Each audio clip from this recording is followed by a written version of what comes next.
श्री भगवान दास तोदी महाविद्यालय के YouTube चैनल पर आप सभी का स्वागत है। स्टूडेंट, आप लोग देख रहे हैं हम बीएससी सेकेंड ईयर के अंदर जो आपका बॉटनी का सेकंड पेपर है प्लांट फिजियोलॉजी और बायोकेमिस्ट्री, इसके विषय में बात कर रहे थे। और यहाँ पर आपने देखा है कि प्रीवियस वीडियो के अंदर हम जिक्र कर रहे थे रेस्पायरेशन, श्वसन के बारे में हम लोग बात कर रहे थे।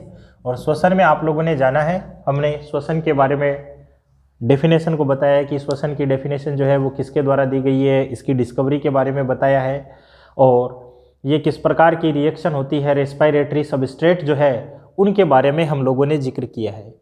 आज के इस वीडियो के अंदर हम रेस्पायरेशन के टाइप्स के बारे में बात करें। हम कहें टाइप्स ऑफ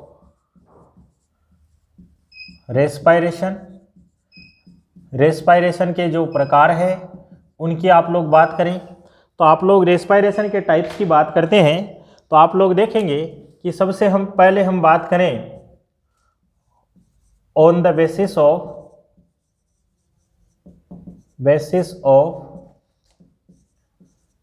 रेस्पायरेटरी सबस्ट्रेट।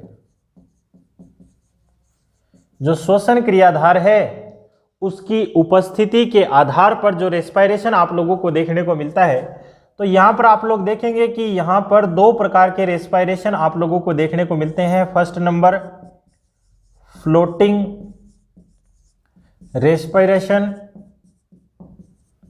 एक तो है फ्लोटिंग रेस्पायरेशन और दूसरा है प्रोटोप्लाज्मिक रेस्पायरेशन। दो प्रकार के रेस्पायरेशन जो है वो आप लोगों को देखने को मिलते हैं, फ्लोटिंग रेस्पायरेशन और प्रोटोप्लाज्मिक रेस्पायरेशन। सबसे पहले हम बात करें कि फ्लोटिंग रेस्पायरेशन जो है वो क्या होता है। यानी कि आप लोग देखेंगे कि इस प्रकार के रेस्पायरेशन के अंदर जो रेस्पायरेटरी सबस्ट्रेट होते हैं वो क्या होते हैं, या तो कार्बोहाइड्रेट्स होते हैं या फिर आप लोग देखेंगे फैट जो होती है वो आप लोगों को देखने को मिलती है। यानी कि वसा और जो कार्बोहाइड्रेट है वो अगर रेस्पायरेटरी सबस्ट्रेट के रूप में आप लोगों को देखने को मिलते हैं तो ऐसे रेस्पायरेशन को आप लोग क्या कहेंगे, फ्लोटिंग रेस्पायरेशन। क्लियर है। दूसरा हम लोग कह रहे हैं कि प्रोटोप्लाज्मिक रेस्पायरेशन। आप लोग देखेंगे कि अगर रेस्पायरेटरी सबस्ट्रेट कार्बोहाइड्रेट भी नहीं है, वसा भी नहीं है और प्रोटोप्लाज्म में उपस्थित प्रोटीन जो आप लोगों को देखने को मिल रही है, क्या प्रोटोप्लाज्म के अंदर जो प्रोटीन प्रेजेंट है ये अगर रेस्पायरेटरी सबस्ट्रेट के रूप में आप लोगों को देखने को मिलती है तो ऐसे रेस्पायरेशन को हम लोग क्या कहते हैं, प्रोटोप्लाज्मिक रेस्पायरेशन। तो आप लोगों ने जाना है कि रेस्पायरेशन के अंदर अगर हम रेस्पायरेटरी सबस्ट्रेट की बात करते हैं तो रेस्पायरेशन दो प्रकार का होता है, फ्लोटिंग रेस्पायरेशन और प्रोटोप्लाज्मिक रेस्पायरेशन। फ्लोटिंग रेस्पायरेशन के अंदर रेस्पायरेटरी सबस्ट्रेट कौन सा है, कार्बोहाइड्रेट और वसा है। और प्रोटोप्लाज्मिक रेस्पायरेशन के अंदर रेस्पायरेटरी सबस्ट्रेट कौन सा है, प्रोटोप्लाज्म में मौजूद प्रोटीन जो है वो आप लोगों को देखने को मिलती है। अब दूसरा पॉइंट ऑफ व्यू आप लोग देखें तो आप कहें कि on the basis of oxygen की प्रेजेंस के आधार पर हम रेस्पायरेशन के टाइप्स की बात करें तो आप लोग देखेंगे कि यहां पर भी हमें दो प्रकार के रेस्पायरेशन आप लोगों को देखने को मिलते हैं। ये दो प्रकार के रेस्पायरेशन कौन से हैं, तो आप लोग देखेंगे एक तो है एरोबिक रेस्पायरेशन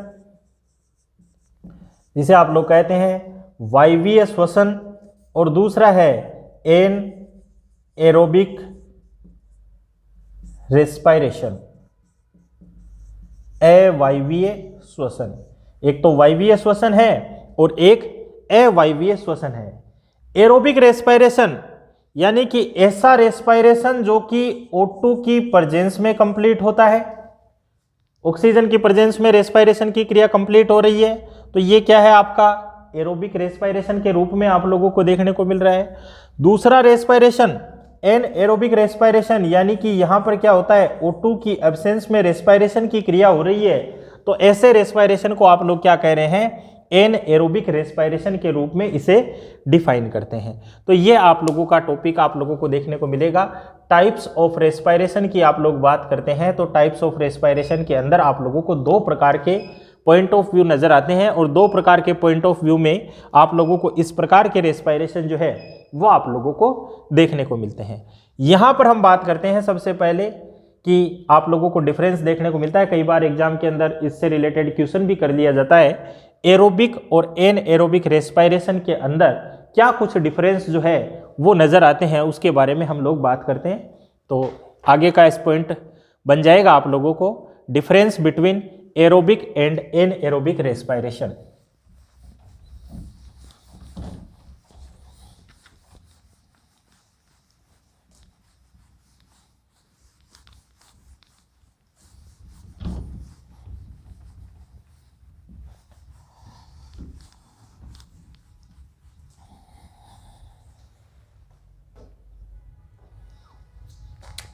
हम बात कर रहे हैं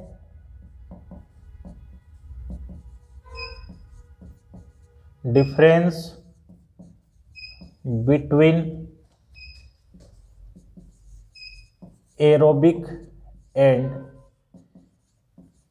एन एरोबिक रेस्पायरेशन। वायवीय और अवायवीय श्वसन में आप लोगों को क्या अंतर देखने को मिलते हैं। एक साइड तो ले रहे हैं हम एरोबिक रेस्पायरेशन,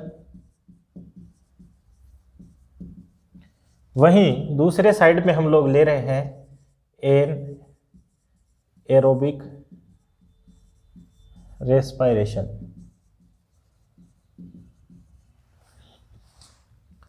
एरोबिक रेस्पायरेशन और एन एरोबिक रेस्पायरेशन दोनों के अंदर क्या कुछ डिफरेंस आप लोगों को देखने को मिलेंगे। बात करते हैं सबसे पहले, आप लोग देखेंगे कि जो एरोबिक रेस्पायरेशन है इसकी जो खोज की गई है वो किसके द्वारा, ड्यूट्रोचेट के द्वारा की गई है। वहीं आप लोग देखेंगे कि एन एरोबिक रेस्पायरेशन है इसकी खोज किसके द्वारा की गई है,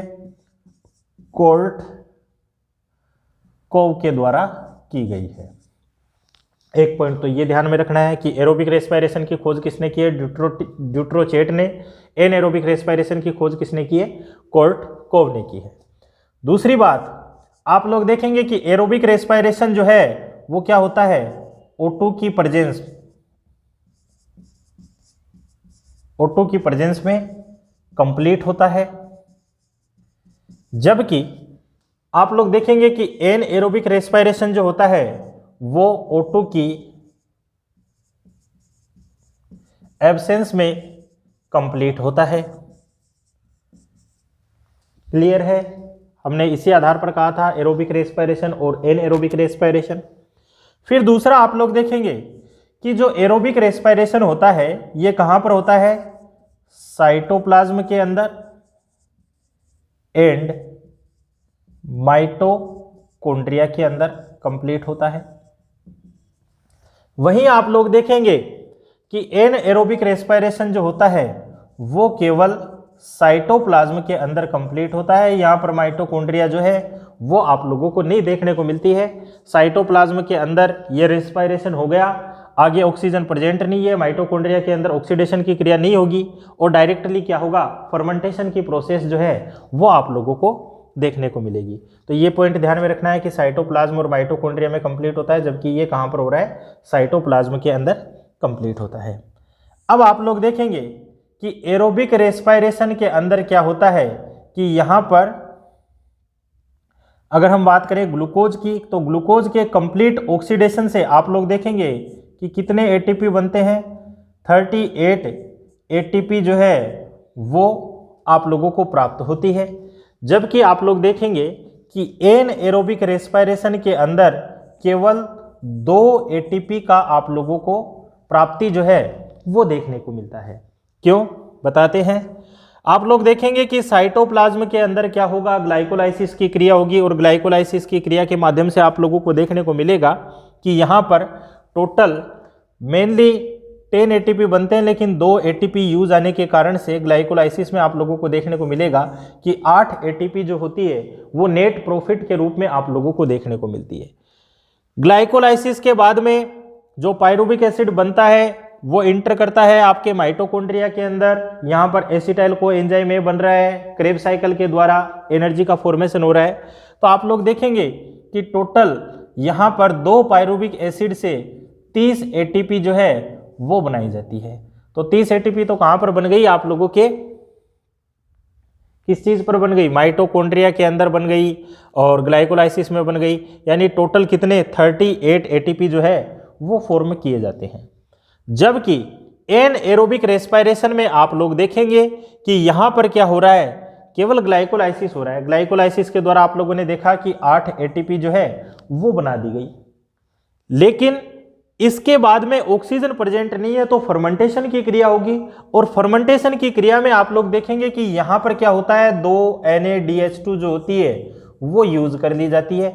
इसका मतलब यहां पर -6 एटीपी जो है वो यूज किए जाते हैं। तो टोटल कितने एटीपी बच गए, 2 एटीपी जो है वो आप लोगों को देखने को मिलते हैं। तो ये सारा का सारा आप लोगों को ध्यान में रखना है कि यहाँ पर 2 एटीपी आप लोगों को प्राप्त होती है, जबकि यहाँ पर 38 एटीपी जो है वो फॉर्म की जाती है। एक बात और एंटर कीजिएगा, आप कह रहे हैं कि जो एरोबिक रेस्पिरेशन जो होता है वो साइटोप्लाज्म, माइटोकॉन्ड्रिया और इसके साथ में आप लोगों को ETS भी देखने को मिलेगा, इलेक्ट्रॉन ट्रांसपोर्ट सिस्टम।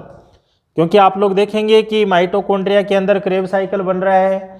अब चाहे ग्लाइकोलाइसिस हो चाहे क्रेब साइकिल हो, दोनों के अंदर जो भी डिहाइड्रोजिनेशन की क्रिया के माध्यम से जो कंपोनेंट बन रहे हैं वो NaDH2 हो सकता है, FADH2 हो सकता है, वो सारे के सारे क्या होंगे, इलेक्ट्रॉन ट्रांसपोर्ट सिस्टम के अंदर इंटर करेंगे।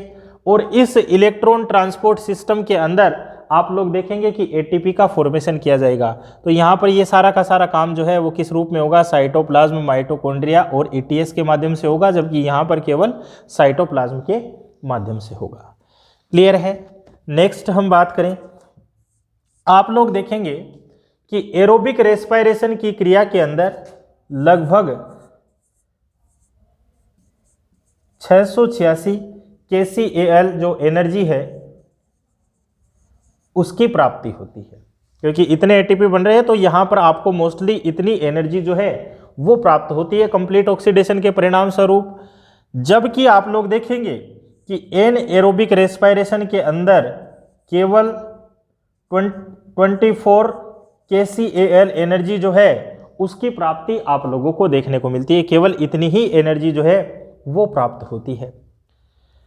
फिर नेक्स्ट हम बात करें, आप लोग देखेंगे कि एरोबिक रेस्पिरेशन जो होता है वो जीवन के लिए आवश्यक है। क्या है, लाइफ के लिए ये क्या है, बेनिफिशियल है, जीवन के लिए आवश्यक है। जबकि आप लोग देखेंगे कि एनएरोबिक रेस्पिरेशन जो है वो क्या है, हार्मफुल होता है। क्या होता है, हार्मफुल होता है। हार्मफुल क्यों होता है, क्योंकि इसके अंदर आप लोग देखेंगे कि कुछ ऐसे सब्सटेंस बनते हैं जो कि क्या होते हैं, हार्मफुल नेचर जो है उसको शो करते हैं। आप लोग देखेंगे कि जो एरोबिक रेस्पिरेशन आप लोगों को देखने को मिलता है, इस एरोबिक रेस्पिरेशन के अंदर कोई भी हानिकारक पदार्थ नहीं बनते हैं, यानी कि जो हार्मफुल जो सब्सटेंस होते हैं वो नहीं बनते हैं। जबकि एनएरोबिक रेस्पिरेशन में आप लोग देखेंगे कि जो हार्मफुल सब्सटेंस होते हैं वो बनते हैं। और ये हार्मफुल सब्सटेंस कौन से हैं, तो आप लोग देखेंगे एक तो क्या है आपका एल्कोहल है और एक क्या है लैक्टिक एसिड है। ये दो सब्सटेंस बनते हैं जो कि मोस्टली आप लोग देखेंगे कि फर्मेंटेशन की प्रोसेस के माध्यम से ये सारा का सारा बनता है। तो ये सारे अंतर जो हैं आपको देखने को मिलेंगे एरोबिक रेस्पिरेशन और एनएरोबिक रेस्पिरेशन के अंदर आप लोगों को देखने को मिलता है। आप लोगों को समझ में आ गया होगा। टाइप्स ऑफ रेस्पिरेशन की हम लोग बात कर रहे थे कितने प्रकार का रेस्पायरेशन है, एरोबिक रेस्पायरेशन और एन एरोबिक रेस्पायरेशन के अंदर आप लोगों को किस प्रकार से अंतर जो है वो देखने को मिलते हैं। तो ये सारा आप लोगों को ध्यान में रखना है।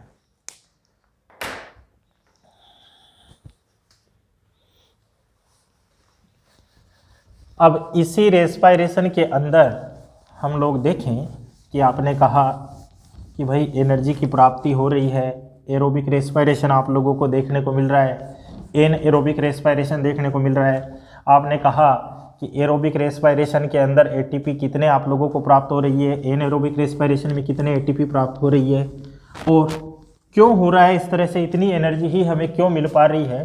तो उसको एक डायग्रामेटिक रिप्रेजेंटेशन के माध्यम से हम लोग समझते हैं कि क्या कुछ यहाँ पर आप लोगों को देखने को मिलता है।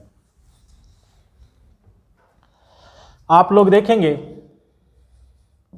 रेस्पायरेशन की क्रिया में ग्लूकोज और ग्लूकोज से हम लोग बनाएंगे पायरुविक एसिड और ये पायरुविक एसिड आप लोग देखेंगे कि फिर इंटर कर जाएगा कहाँ पर, माइटोकॉन्ड्रिया के अंदर।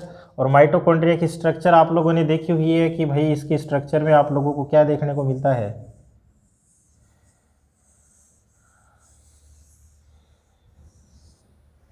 ये सारी की सारी स्ट्रक्चर। अब आप लोगों को पता है कि इस पर ऑक्सीसोम्स वगैरह जो है वो आप लोगों को देखने को मिलते हैं।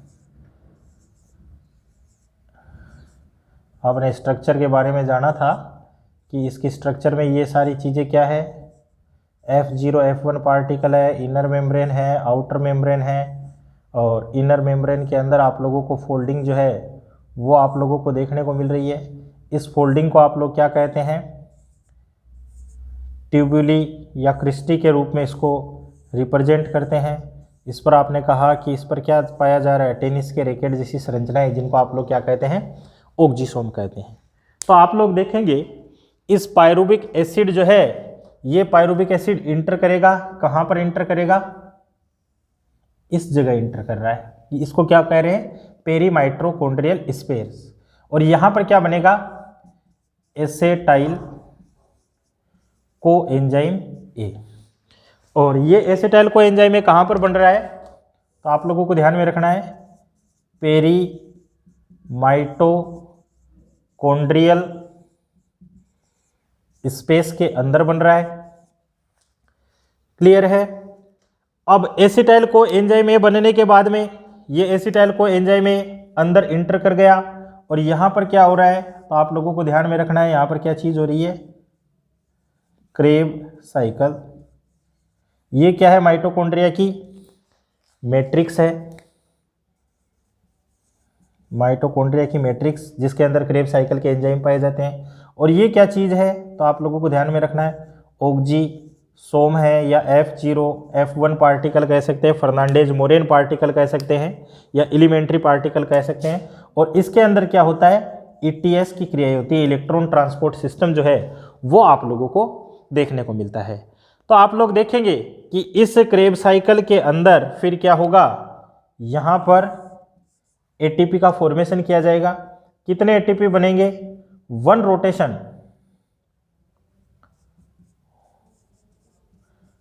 रोटेशन के द्वारा आप लोग देखेंगे 12 + 3 एटीपी, 12 + 3 = 15 एटीपी। और 2 रोटेशन की हम बात करें, 2 रोटेशन की, तो कितने हो जाएंगे, 30 एटीपी जो है वो फॉर्म किए जाएंगे। ये सारा का सारा काम होगा। अब यहाँ पर आप लोग देखेंगे कि ग्लूकोज 6 कार्बन का 1 मॉलिक्यूल्स होता है, पायरुविक एसिड 3 कार्बन के 2 मॉलिक्यूल्स जो हैं वो बन जाते हैं। एसिटाइल कोएंजाइम में आप लोग देखेंगे कि 2 कार्बन के 2 मॉलिक्यूल जो हैं उसके रूप में आप लोगों को देखने को मिलते हैं। यहाँ पर CO2 जो है वो रिलीज हो जाती है। इसके बाद में आप लोग देखेंगे कि इसी पायरुविक एसिड को अगर ऑक्सीजन नहीं मिलती है O2 की एब्सेंस के अंदर, तो यहाँ पर क्या होता है, आप लोगों को याद रखना है, क्या होता है, फर्मेंटेशन होता है। किण्वन की क्रिया होती है और इस फर्मेंटेशन के परिणाम स्वरूप आप लोग याद रखेंगे कि क्या बनता है, लैक्टिक एसिड बनती है या फिर एल्कोहल जो है वो बन जाती है। लैक्टिक एसिड या एल्कोहल जो है वो बनती है। और यहाँ पर क्या होता है, मोस्टली आप लोग देखेंगे कि फर्मेंटेशन की प्रोसेस के अंदर -2 NaDH2 या आप कह सकते हैं -6 ATP जो है वो काम में ली जाती है। ये ग्लाइकोलाइसिस हो रहा है और ग्लाइकोलाइसिस में आप लोग देखेंगे कि यहाँ पर क्या होता है, 8 ATP जो है वो फॉर्म की जाती है। ये सारा का सारा काम हो रहा है। यहाँ पर आपने 30 ATP का नाम ले दिया। अब आप लोग देख रहे हैं कि ग्लूकोज से लेकर हम यहाँ तक की सारी बात कर रहे हैं। ये सारा का सारा क्या है, ये है आपका एरोबिक रेस्पायरेशन। क्या चीज है, एरोबिक रेस्पायरेशन। एरोबिक रेस्पायरेशन देखने को मिल रहा है जो कि आप लोगों को क्या हो रहा है, O2 की प्रेजेंस में आप लोगों को देखने को मिल रहा है। जबकि आपने कहा कि यहां से लेकर ग्लूकोज से लेकर हमने केवल फर्मेंटेशन तक की बात की। ये चीज क्या है, ये है आपका एन एरोबिक रेस्पायरेशन है। और एन एरोबिक रेस्पायरेशन है, इसका मतलब ये क्या हो रहा है, O2 की अब्सेंस में आप लोगों को देखने को मिल रहा है। तो ये सारा का सारा कंप्लीट प्रोसेस जो होता है, जो कि आप लोगों को देखने को मिलेगा एरोबिक और एन एरोबिक रेस्पायरेशन के अंदर। थोड़ा सा हम लोग इसको डिस्प्ले कर देते हैं। हमने कहा, हाँ एक चीज़ और एंटर कीजिएगा, ये काम कहाँ पर हो रहा है, ये तो हो रहा है साइटोप्लाज्म के अंदर। ये भी कहाँ पर हो रहा है, साइटोप्लाज्म के अंदर। जबकि ये कहाँ हो रहा है, आप लोग देख पा रहे हैं, ये क्या चीज़ है, माइटोकॉन्ड्रिया के अंदर। तो हमने कहा कि ग्लूकोज से पायरुविक एसिड बन जाता है ग्लाइकोलाइसिस की प्रोसेस के दौरान, जो कि साइटोप्लाज्म में कंप्लीट होती है। ग्लूकोज 6 कार्बन का एक मॉलिक्यूल्स है, ग्लाइकोलाइसिस में पायरुविक एसिड के 2 मॉलिक्यूल बन जाते हैं, 3 कार्बन का यौगिक बन गया। इस ग्लूकोज से पायरुविक एसिड बनता है तो आप लोगों को नेट प्रॉफिट जो एटीपी मिलती है वो इतनी मिल जाती है ग्लाइकोलाइसिस की। अब ये ग्लाइकोलाइसिस भले ही आपका एरोबिक रेस्पायरेशन हो या एन एरोबिक रेस्पायरेशन हो, दोनों के अंदर ही आप लोगों को देखने को मिलेगा। आगे हम बात करें कि पायरुविक एसिड का ऑक्सीडेशन होगा। पायरुविक एसिड को ऑक्सीजन नहीं मिलेगी तो फर्मेंटेशन की क्रिया होगी। फर्मेंटेशन की क्रिया में इसका यूज किया जाएगा, या तो इतने NaDH2 यूज किए जाएंगे, या ATP की बात करें तो ये ATP यूज की जाएगी। और क्या बनाया जाएगा, लैक्टिक एसिड और एल्कोहल जो है वो बनाया जाएगा। तो आप लोग देख पाएंगे कि यहाँ पर क्या होगा, केवल आप लोगों को 2 ATP की प्राप्ति जो है वो होगी, क्योंकि 6 तो यहाँ पर यूज आ गई 8 में से, तो 2 ATP जो है वो बच गए। कहाँ पर, एन एरोबिक रेस्पायरेशन की प्रोसेस में। आपने कहा पायरुविक एसिड को ऑक्सीजन मिल रही है तो ये क्या करेगा, डिकार्बोक्सिलेशन के द्वारा CO2 रिलीज हो गई, पेरीमाइट्रोकॉन्ड्रियल स्पेस में आ गया। यहाँ पर क्या बना रहा है, एसिटाइल को एंजाइम में बन रहा है, 2 कार्बन के 2 मॉलिक्यूल्स बन गए। अब ये एसिटाइल को एंजाइम में माइटोकॉन्ड्रिया की मैट्रिक्स में एंटर करता है, जहाँ पर क्रेब साइकिल होते हैं। अब 2 एसिटाइल को एंजाइम है, इसका मतलब क्रेब साइकिल जो है 2 बार रोटेट होगा। एक बार रोटेट होता है तो इतने ATP बनते हैं, और 2 बार रोटेट होगा तो कितने ATP बनेंगे, इस संख्या में ATP का फॉर्मेशन हो जाएगा। ये सारे के सारे ATP बनाए जाएंगे। ये ATP किस रूप में बनते हैं, तो ये जो ऑक्सीसोम्स होता है यहाँ पर इलेक्ट्रॉन ट्रांसपोर्ट सिस्टम के माध्यम से ये सारा का सारा बनता है। तो ये जो ग्लाइकोलाइसिस और क्रेब साइकिल और ETS, ये तीनों क्रियाएं जो है वो क्या रिप्रेजेंट करती है, आपके एरोबिक रेस्पायरेशन को रिप्रेजेंट करती है, जो कि आप लोग देखते हैं कि O2 की प्रेजेंस में आप लोगों को देखने को मिलता है। तो आई थिंक आप लोगों को समझ में आ गया होगा। टाइप्स ऑफ रेस्पायरेशन की हम लोगों ने बातें की थी। एरोबिक एन एरोबिक रेस्पायरेशन अपना मेन फोकस पॉइंट है, तो ये सारा का सारा आप लोगों को समझ में आ गया होगा। इसके आगे का जो भी कंटेंट है उसको हम नेक्स्ट वीडियो के अंदर जिक्र करेंगे। तब तक के लिए धन्यवाद।